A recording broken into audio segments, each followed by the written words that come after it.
High court जज होते कौन हैं? भारत में 25 हाई कोर्ट हैं। हर राज्य या कुछ राज्यों के लिए एक। ये वो लोग हैं जो बड़े बड़े केस सुनते हैं, चाहे वो क्रिमिनल अपील हो, सिविल डिस्प्यूट हो या फिर सरकार के खिलाफ कोई रिट पिटीशन। सुप्रीम कोर्ट के बाद ये देश की दूसरी सबसे बड़ी न्यायिक ताकत है, लेकिन इनकी नियुक्ति, काम और हटाने का तरीका इतना आसान नहीं है जितना दिखता है।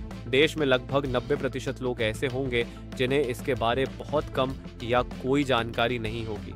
हाल ही में न्यायाधीश यशवंत वर्मा के घर में आग लगने से नोटों का पता चला है। न्यायाधीश यशवंत वर्मा सही है या गलत, इसकी जांच न्यायपालिका करेगी। लेकिन चलिए कुछ समय के लिए मान लेते हैं कि यशवंत वर्मा दोषी पाए जाते हैं, तो इन्हें हटाने की प्रक्रिया क्या होगी? क्या आपको पता है कि भारत में एक उच्च न्यायालय के जज को हटाने के लिए संसद के दोनों सदनों में 2/3 बहुमत चाहिए, लेकिन आज तक ऐसा एक भी बार नहीं हुआ है। जी हाँ, पिछले 75 सालों में एक भी हाई कोर्ट जज को इस तरह से नहीं हटाया गया। ये बहुत ही हैरान करने वाली बात है ना। लेकिन सवाल ये है कि क्या ये हमारी न्यायिक व्यवस्था की ताकत को दिखाता है या फिर इसकी कमजोरी को? आज हम बात करेंगे भारत में हाई कोर्ट जजों की नियुक्ति, उनके काम, वेतन और हटाने की प्रक्रिया के बारे में। तो चलिए शुरू करते हैं। आगे बढ़ने से पहले आप वीडियो को लाइक और चैनल को सब्सक्राइब कर ले, क्योंकि हम यहाँ केवल समाचार नहीं बल्कि उसके पीछे के सारे पहलुओं को भी समझते हैं। तो इनकी कहानी शुरू कहाँ से होती है? चलिए थोड़ा पीछे चलते हैं। भारत का संविधान अनुच्छेद 214 से 231 तक हाई कोर्ट के बारे में बात करता है। ये कहता है कि जज बनने के लिए आपको कम से कम 10 साल तक वकील के तौर पर प्रैक्टिस करनी होगी या फिर जुडिशियल ऑफिसर होना होगा। लेकिन असली खेल तो नियुक्ति के वक्त शुरू होता है। तो हाई कोर्ट जज बनते कैसे हैं? ये प्रक्रिया है कॉलेजियम सिस्टम। अब ये क्या बला है? आसान भाषा में समझें, ये एक ग्रुप होता है जिसमें सुप्रीम कोर्ट के चीफ जस्टिस और कुछ सीनियर जज शामिल होते हैं। ये लोग मिलकर नाम सुझाते हैं। फिर हाई कोर्ट का चीफ जस्टिस और राज्य सरकार से सलाह ली जाती है। आखिर में राष्ट्रपति की मंजूरी मिलने के बाद नियुक्ति होती है। लेकिन दोस्तों, यहाँ ट्विस्ट है। 2015 में सरकार ने NJSC यानी नेशनल जुडिशियल अपॉइंटमेंट्स कमीशन लाने की कोशिश की थी, जिसमें सरकार का भी दखल होता, मगर सुप्रीम कोर्ट ने इसे खारिज कर दिया और कहा नहीं, जजों की नियुक्ति जज ही करेंगे। अब सवाल ये है, क्या ये सिस्टम पारदर्शी है? कई बार आरोप लगते हैं कि इसमें भाई भतीजावाद होता है। उदाहरण के लिए एक स्टडी के मुताबिक 2000 से 1990 के बीच हाई कोर्ट जजों में से 33% ऐसे थे जिनके परिवार में पहले से कोई जज या सीनियर वकील था। क्या ये संयोग है या सिस्टम की खामी? अब बात करते हैं कि ये जज करते क्या हैं।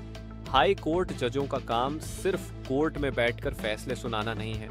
ये अपील सुनते हैं, रिट पिटीशन पर फैसले देते हैं और यहाँ तक कि सुप्रीम कोर्ट जाने वाले केस को भी रास्ता दिखाते हैं। मिसाल के तौर पर 2019 में बॉम्बे हाई कोर्ट ने एक फैसले में मेट्रो प्रोजेक्ट के लिए पेड़ काटने पर रोक लगा दी। ये दिखाता है कि इनके फैसले आपकी रोजमर्रा की जिंदगी को कितना प्रभावित करते हैं।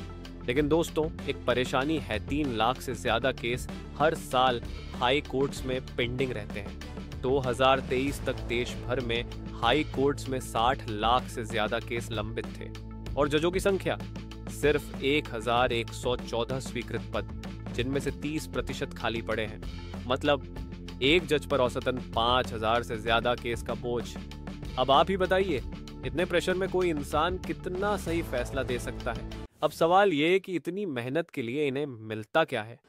एक हाई कोर्ट जज की सैलरी करीब 2,25,000 रुपए महीना है। चीफ जस्टिस को थोड़ा ज्यादा, 2,50,000 रुपए। इसके अलावा पेंशन, मेडिकल सुविधाएं, गाड़ी, स्टाफ सब मिलता है। लेकिन क्या ये काफी है? अगर आप इसे प्राइवेट सेक्टर के टॉप वकीलों से सार करें जो एक सुनवाई में करोड़ों कमा लेते हैं, तो ये कुछ खास नहीं लगता। फिर भी ये पावर और सम्मान का पद है, पैसों से ज्यादा। अब सबसे मजेदार हिस्सा, क्या कोई जज गलती करे तो उसे हटाया कैसे जाता है? संविधान कहता है कि हाई कोर्ट जज को सिर्फ प्रमाणित कदाचार या अक्षमता के आधार पर हटाया जा सकता है। इसके लिए संसद में इम्पीचमेंट प्रक्रिया होती है। लोकसभा और राज्यसभा में 2/3 बहुमत चाहिए। लेकिन दोस्तों ये इतना मुश्किल। उदाहरण लीजिए, 2011 में जस्टिस सौमित्र सेन पर भ्रष्टाचार के आरोप लगे। मामला संसद तक गया, लेकिन वो वोटिंग से पहले इस्तीफा देकर बच गए। तो सवाल ये है, क्या ये सिस्टम जजों को बहुत ज्यादा ताकत दे देता है बिना जवाबदेही के? तो ये सारी चीजें हमें कहाँ ले जाती हैं? पहली समस्या, कॉलेजियम में पारदर्शिता की कमी। दूसरी, जजों की कमी से बढ़ता बैकलॉग। और तीसरी, हटाने की प्रक्रिया का लगभग नामुमकिन होना। इसका असर क्या है? आम आदमी को इंसाफ के लिए सालों इंतजार करना पड़ता है। 2022 में एक रिपोर्ट आई थी कि हाई कोर्ट में औसत केस 5 साल तक चलता है। ये सिस्टम कितना जस्टिस दे पा रहा है, ये आप खुद सोचिए। तो दोस्तों, क्या ये सिस्टम हमेशा ऐसा ही रहेगा? शायद नहीं। अगर हम चाहें तो बदलाव मुमकिन है। सरकार और सुप्रीम कोर्ट मिलकर कॉलेजियम को पारदर्शी बना सकते हैं, जजों की भर्ती बढ़ाई जा सकती है और हटाने की प्रक्रिया को थोड़ा आसान किया जा सकता है, बिना जुडिशियल इंडिपेंडेंस को नुकसान पहुंचाए। आप क्या सोचते हैं? क्या ये सिस्टम सही है या इसमें सुधार की जरूरत है? नीचे कमेंट में बताइए। और अगर आपको ये वीडियो पसंद आया तो लाइक, शेयर और सब्सक्राइब करना न भूलें। अगली बार फिर मिलते हैं एक नए टॉपिक के साथ। तब तक सच को ढूंढते रहें, सवाल करते रहें। नमस्ते।